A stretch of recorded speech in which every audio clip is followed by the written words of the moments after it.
I'm Judge Richter, if you don't know who I am.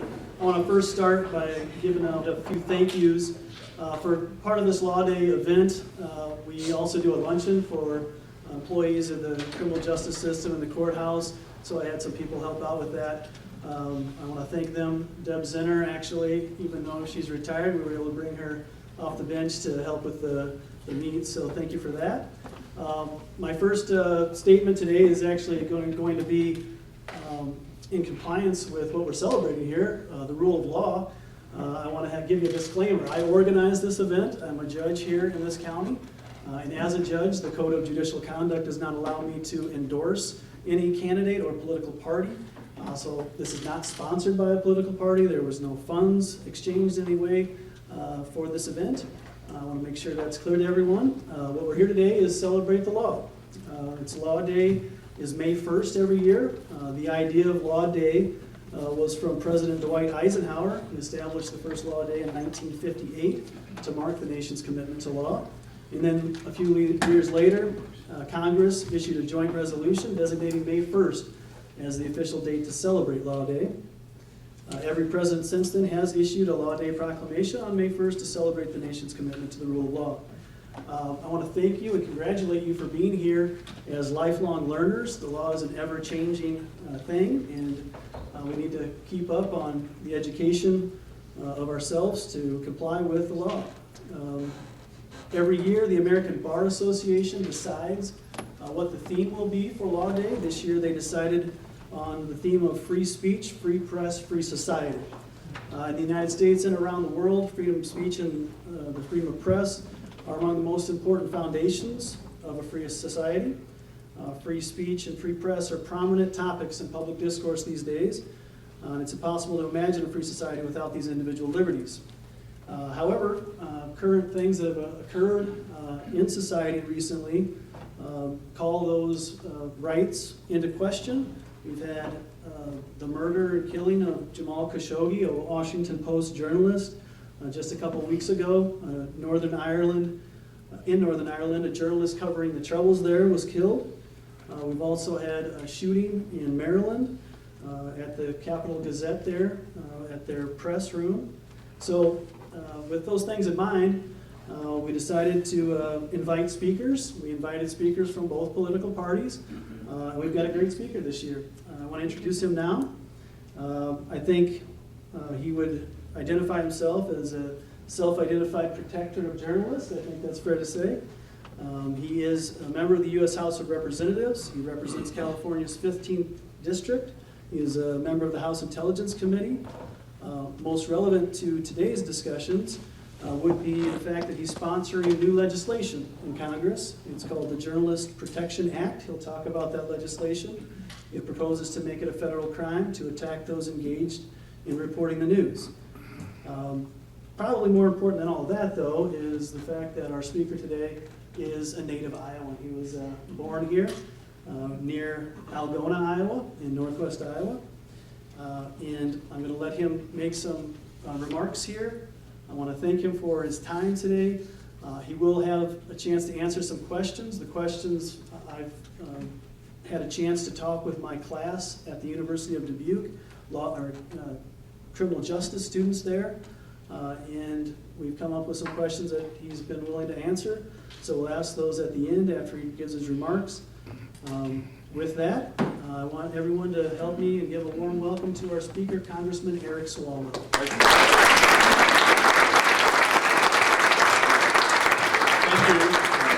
Thank you, Judge Richter. I also want to thank the Sheriff's Office for being here today, and I want to thank each and every one of you. It's got to be nice to be at a courthouse for a reason other than jury duty, I'm sure. But if you wanted to stick around, I'm sure the judge could use some jurors for any upcoming trials.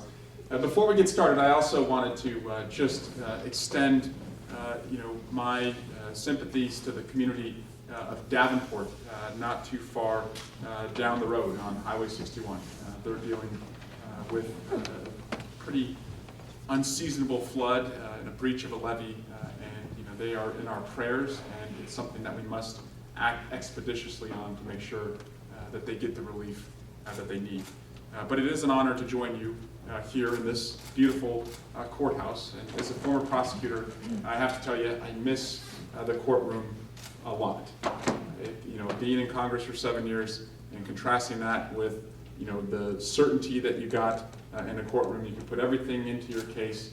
You had someone who could call the balls and strikes, on the bench and rule things, as facts not being in evidence. You could make your objections and you moved on. And in Congress and in Washington, you don't get that kind of closure. And so I do appreciate the rule of law and what you do here today. The theme of today is free speech, free press, free society. And it goes to the very cornerstone of our nation. It's the heart of what our founding fathers envisioned when they sought to accomplish shaking off the yoke of a monarchy and setting down in our Constitution their blueprint for our nation. It encapsulates what we hold dearest, that expressing ourselves makes us freer, better, and more human to one another. Our inability to express one another's beliefs and thoughts is what we left in the monarchy. It's what we cherish and hold so dear here today. Our ability to speak our mind helps us define who we are in this world, and it helps define our world. This is also the centennial of Justice Oliver Wendell Holmes's famed dissent in United States versus Abrams, in which he introduced the concept of the marketplace of ideas into our jurisprudence. He argued that the ultimate good desired is best reached by free trade in ideas, and that the best truth is the power of the thought to get itself accepted in the competition of the market. And so a free press, at its best, amplifies these individual ideas to help produce our free society. To paraphrase a Chicago journalist and humorist, Finley Peter Dunn, back in 1902, he said, "The job of a newspaper is to comfort the afflicted and to afflict the comforted." He wrote it satirically, but it's really true. The news media can give a voice to the voiceless, shine a light on things that the powerful would rather keep in the dark, and make ours a fairer, freer republic. I'm a lifelong fan of a free press. My first job at age 9 was a newspaper delivery boy. I remember it was an afternoon paper. I'd sit on the porch after school and I'd put the rubber bands around the newspaper so I could get a pretty good toss on the porch. And my mom always had to rouse me off the porch, get me out of my route, because I'd be sitting there reading the paper.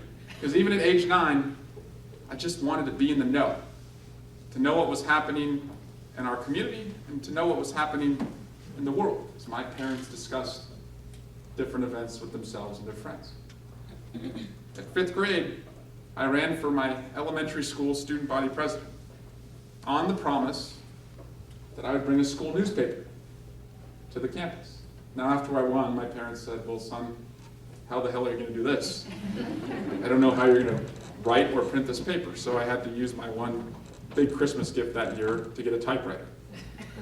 I later realized now as a candidate for president that consolidating the press and government was probably not a good idea. But I did deliver on that promise, and I did deliver the news to my classmates. As a county prosecutor and as a councilman and a congressman, I've always tried to be as open with the press as possible. I'm the son of 2 Republicans. I go on Fox News mostly so my parents can see me on TV. But I also believe that,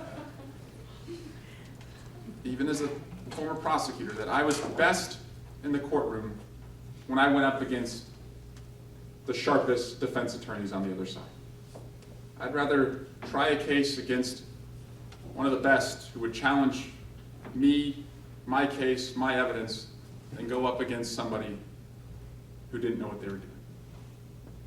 I also believe that our country is not as divided as we're told we're supposed to be.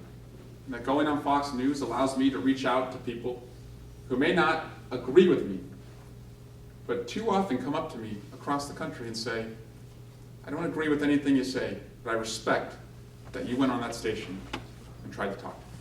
And I think we need more of that in our country. On the whole, in government, be it the executive, legislative, or judicial branch, from Congress to this courthouse to the smallest town hall, we should strive to be as transparent as possible. We must make a presumption of access, starting with openness as a norm, and only deviating from that when absolutely necessary. We must do this because democracy's survival requires a well-informed populace. Yet, as the judge referenced, we live in troubled times. We are at a moment in American history in which journalists are labeled enemies of the people and a stain on America. The international journalist advocacy group, Reporters Without Borders, last year dropped the United States ranking in its annual World Press Freedom Index by 2 points to number 45 overall. Imagine that, the United States of America, one of the pillars of our government, being a free press, is only 45th and falling. This year, we slipped 3 more points down to now we're at 48th place.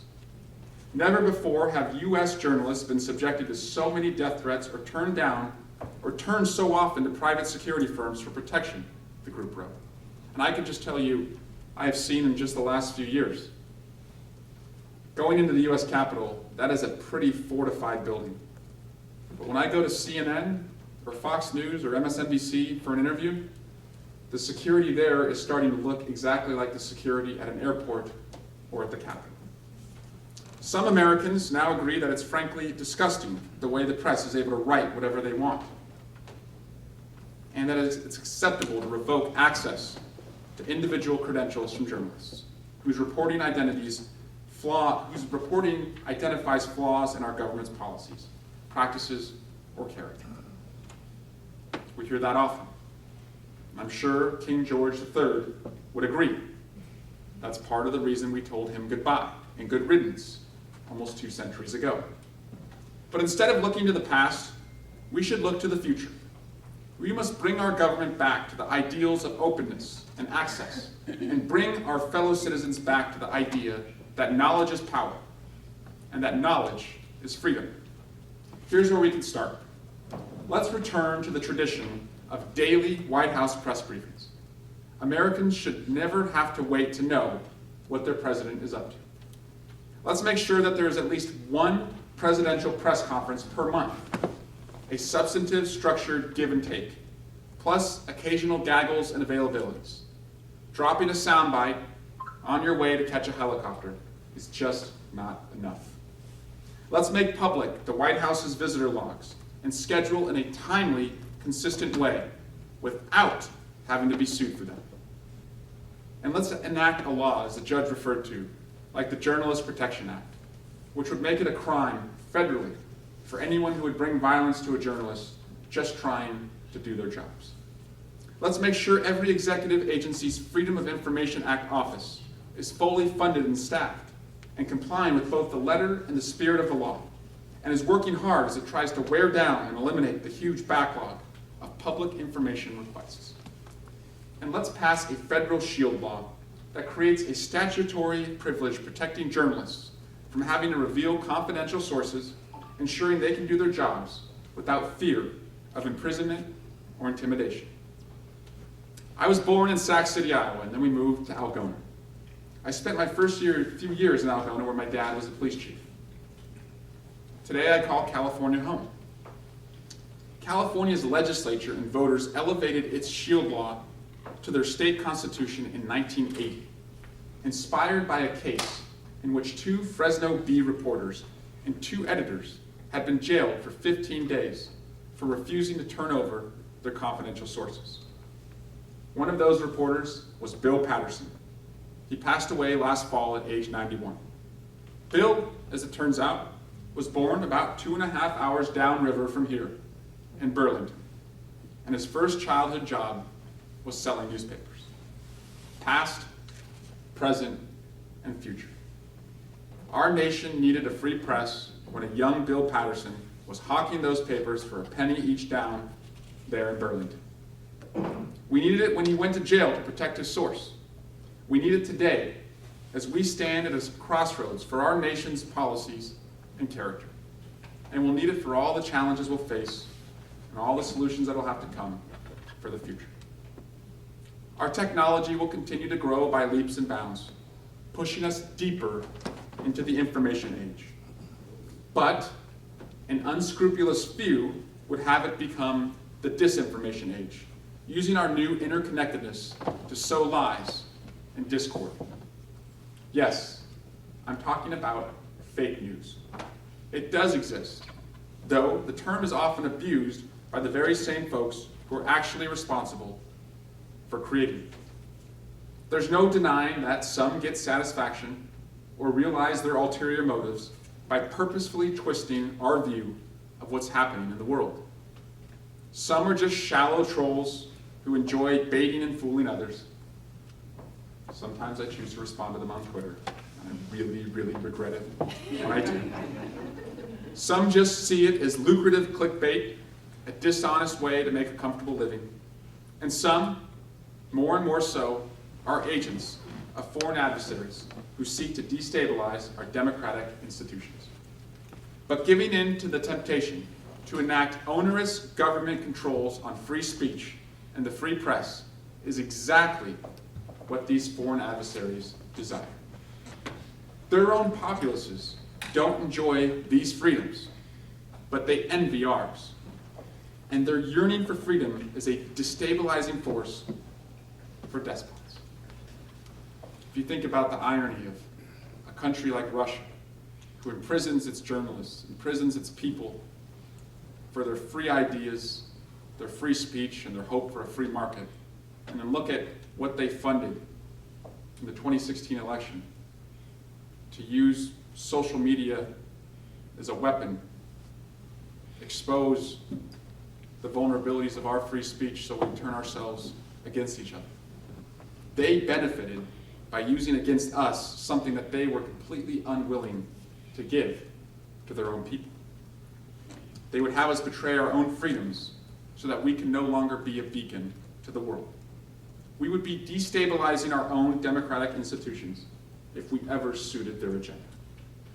And we're not going to allow that to happen. We can guard against and expose these adversaries' efforts. We can educate ourselves and our children to be more discerning of news. We can teach them the skills to think critically and do research and discern the lies from the truth. And we can identify and ostracize, without equivocation, those who use their First Amendment rights to espouse hate and oppress and intimidate others for merely being who they are. But we will never achieve freedom in this freedom experiment if we let government pick and choose which news is real and which news is fake, restricting some in favor of another. So we must aspire to have those who represent us to be our best and brightest. But really, they are subject to the same human frailties and flaws as the rest of us, including the temptation to silence those with whom they disagree. We cannot muzzle our free speech and free press without betraying a free society.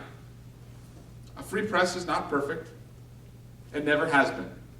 It too can be misdirected by human frailties and flaws, by temptation and thirst for success, influence, or power.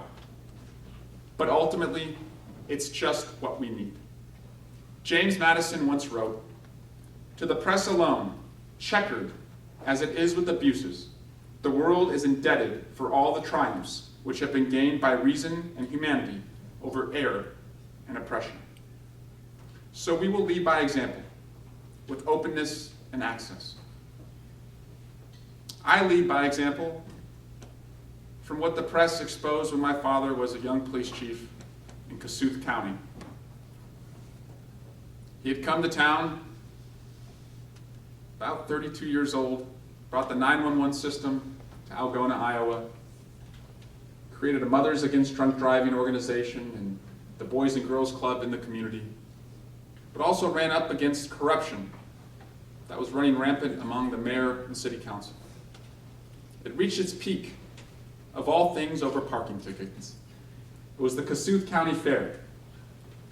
My dad got a call from the fire chief that the mayor and a council member had parked in the fire lane.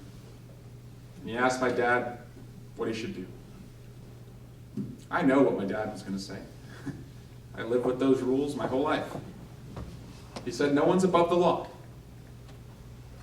You have to ticket them and tow them. The mayor and council members insisted they could park wherever they wanted, but they were ticketed. And at the next council meeting, moved to fire my dad, because he had stood up to do the right thing. But they told him he could keep his job if he reversed those tickets. He held firm, insisted no one was above the law. And because of a free press, people like Art Cullen, who was working for the Algona Times at the time, and the Des Moines Register, they were able to expose the corruption that existed. In the short term, my dad lost. He lost his job, and we moved out west. But the abuses were exposed, and a lesson was learned by his then 5-year-old son, who seeks today to make sure that no matter who you are in our country, whether you're the mayor of a town in western Iowa or the president of the United States, that you are not above the law.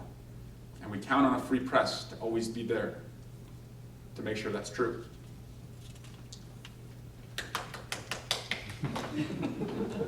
None of what I'm proposing is all that hard. It just takes a firm, unbiased, nonpartisan commitment. And what a better day, Judge, to make that commitment than today. Not only your observance of Law Day, but also the United Nations World Press Freedom Day. A free press is the lifeblood of our democracy, so our democracy should nurture and protect a free press. Thank you so much for giving me the opportunity to share my thoughts today. In the spirit of a free press, I'm happy to take any of your questions. Okay.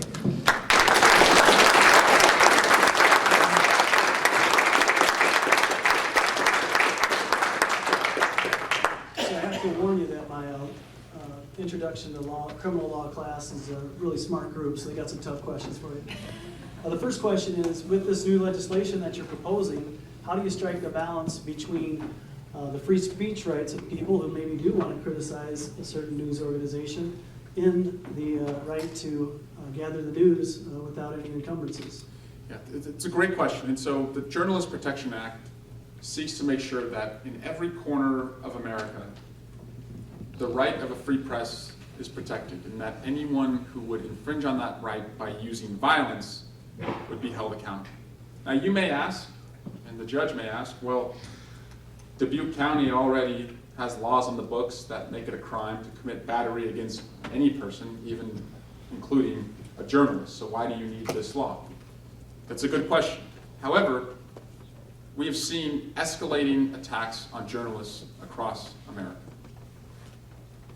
In fact, we're starting to be concerned that a journalist could be attacked in a community where that journalist's viewpoint is unpopular, and perhaps a local prosecutor or a local sheriff or a local judge also doesn't agree with the journalist's viewpoint and wouldn't bring the case. So it's a federal backstop, an insurance policy to make sure everywhere in America, if you're a journalist doing your job, if you're in the business of newsmaking and news gathering, that you're protected.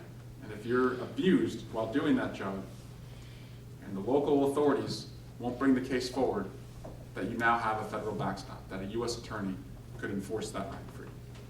Okay, along the same lines, my class is talking about categories of crimes, felonies and misdemeanors, and they thought this sounded like a special new class of victims, almost like a hate crime. Is that what it's like? And Yeah. are we getting to the point where we have too many classifications and all of a sudden the garbage man needs special protections to do his job? Yeah, it is a special classification, and I think the press is a special group because the work that they do is so important that if it is invaded upon or if they are intimidated and not able to do their work, that's where we would start to slip away from a democracy and more toward an authoritative country. We want the press to have the freedom to operate everywhere without intimidation, without violence. And I think they, just like police officers and others, are worthy of their own class of crimes. Because if we lose it, if they're not able to report freely, we could lose everything. Okay. My class is also apparently really concerned about Justin Bieber's of the world, because they were wondering if the paparazzi would be included in the media, and would that encourage more aggressive reporting? Yeah. Justin Bieber is probably not his own class of people. And you know, we are a open society, and you know, the presidential candidates who come through Iowa, you know, they certainly see that, and I try and be, you know, as transparent as possible and welcome the press. I mean, there are times where, you know, you just want to walk with your wife through an airport with your kids and not have cameras thrown in front of you. And I've had, you know, a TMZ reporter who just waits at the airport for anyone, you know, come up to me as I'm trying to struggle with my kids, and I can only imagine if you had 20 reporters, you know, how encroaching that would be. But again, the opposite, not allowing that or restricting access to that is a greater threat, I think, to all of our livelihoods. So, you know, if you're in the public eye, you know, you don't have any problems that you didn't sign up for, and limiting that, I think, would limit, you know, just the freedoms that we all need to enjoy. Okay. Must. Along the same lines, how would you classify someone who is afforded those protections? You have to be a credentialed reporter? I mean, we have all this news from bloggers and other places. It's a great that's a great question, and that's a very legal question. And so we rely upon Supreme Court definitions of news gathering. It's very broad. So it protects Tucker Carlson as much as it protects Rachel Maddow, and it protects, you know, a blogger who has 5 readers as much as it protects, you know, someone with a podcast and they have, you know, 20 million listeners. And it's, you know, anyone who's in the news gathering business. And so we believe taking the broadest interpretation of it ensures that the freedom of it is most upheld. Okay, switching topics a little bit.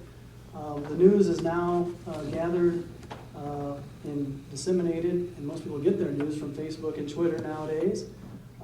Should the law require those entities, Facebook and Twitter, to monitor their sites to take down fake news? And how would they do that, and what legislation, what would it look like? We have a right to free speech in the United States and a right to a free press. Our adversaries outside our borders do not. And I think there is a responsibility on social media companies, if they see interference campaigns being run on their platforms, to at least tell law enforcement. I've written legislation called Duty to Report.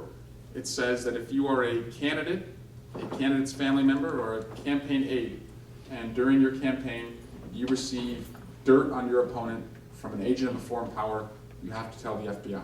We also have legislation coming that would put the same onus on social media companies, that if you see your platforms are being used by foreign adversaries who do not enjoy First Amendment rights in the United States, meaning like if you're in St. Petersburg, Russia, running an interference campaign by trying to put up, you know, fake news, or, you know, put out messages that would tear us against each other, you don't enjoy a free speech right from St. Petersburg. And if you're being funded by the Russians to turn us against each other, then, you know, we want them to take it off their platform, but most importantly, tell the FBI so they know. I think another example that we saw in the last election was the amount of Russian money flowing in to the NRA. And that was very interesting because in Russia, there are no gun rights. But this just shows what countries like Russia and others are willing to do, which is to fund abroad a right that they don't even give their people at home. And they're not doing it because they believe in gun rights. They're doing it because if they can put that information on social media or fund those organizations, they can pour gasoline on you know, these cultural fires and wars in our country. And I think we really have to guard against that.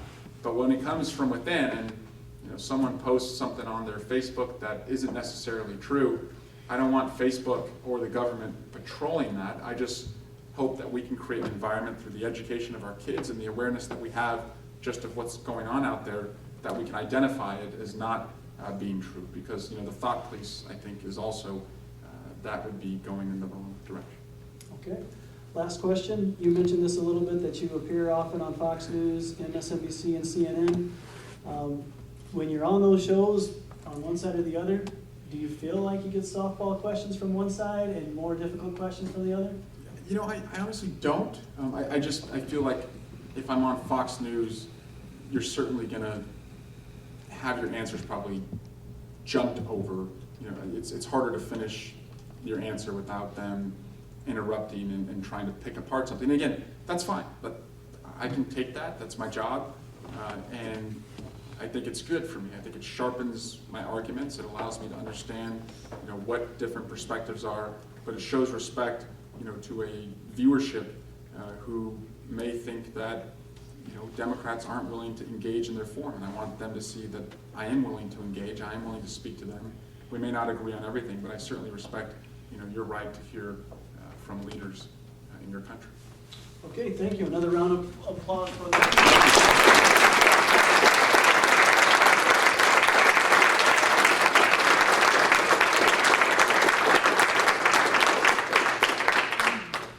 You want to meet the congressman? I'm sure he'll be around for Just a couple real quick questions for you. The first is primary policy things we talked about today is protecting investments, protecting journalists, things like that. I mean, what's the future for that? I mean, you've got a majority in the House, but not in the Senate, and obviously the president's a Republican as well. I mean, what are the odds of something? It's going to take leadership from the next president, and what I'm promising is that the day after Trump, that we're going to start to restore, you know, so much of what has had a wrecking ball taken to it, like the freedom of speech, the freedom of the press, the independence of the Department of Justice, the rule of law. I mean, it's going to take a long time. It's not going to happen overnight. I think it'll be unlike anything probably since Watergate, where you have this era of reformation, just to make sure that the democracy, you know, is still functioning. The freedom of the press is such a core element of that I want to start now identifying what I've seen as president do to it, identifying what I would do as president to restore it. I follow you on Twitter, and you've been said on multiple occasions that time is now to act on moving.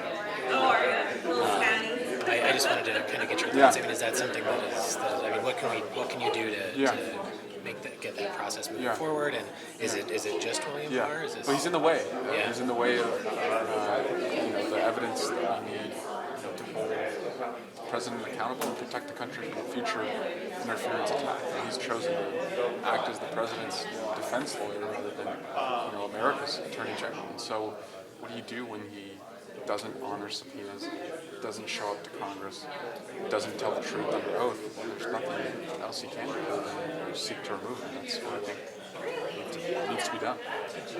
I think the big question for a lot of Iowans who, you know, obviously we see a lot of candidates come through, especially in a field this big. What about you kind of separates? I mean, what makes you kind of the choice over all these other qualified candidates? Proud son of Iowa. You know, I know why people here work hard and what they expect it to add up to. And I saw hard work add up to me being the first in my family to go to college because my parents worked hard. But when you go on a journey like that to college and law school and the U.S. Congress, you see all the people who work hard and they don't see their hard work adding up to anything. So I want to fight for them. And I think being from Western Iowa helps me identify with, you know, the heart and soul of America, and, you know, in Washington, can be their voice.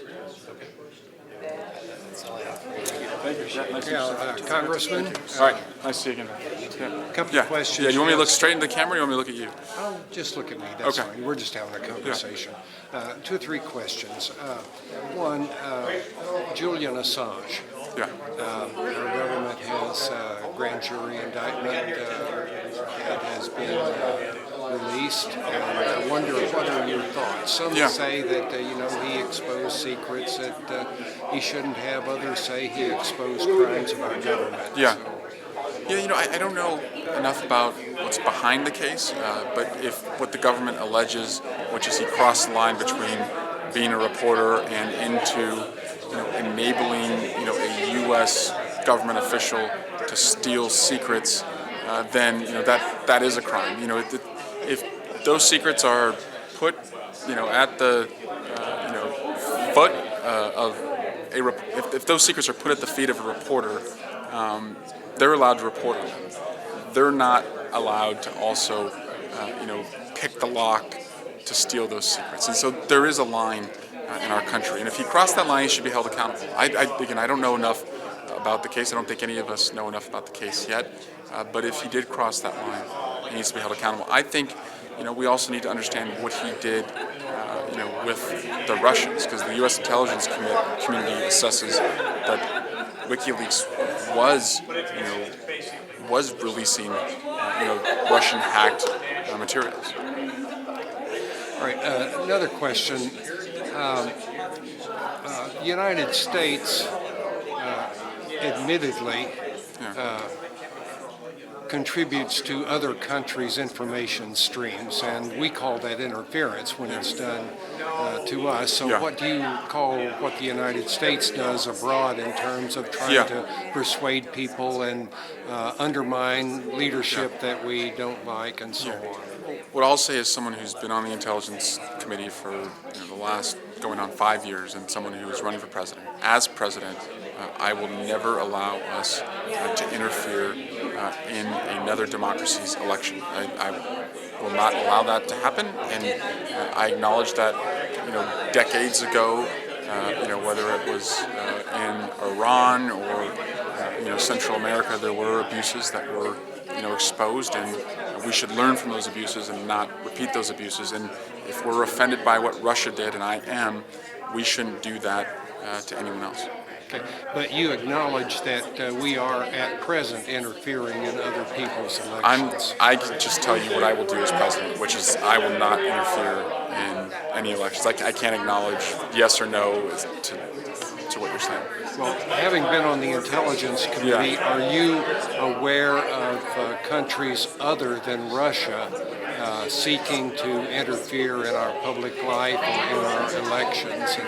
What I can say is that Russia is not the only country with the capability of disrupting an American election. And if we do nothing to counter what Russia's doing, which is what essentially the president would have us do, we are inviting, with a green flashing light, other countries with similar capabilities to do that.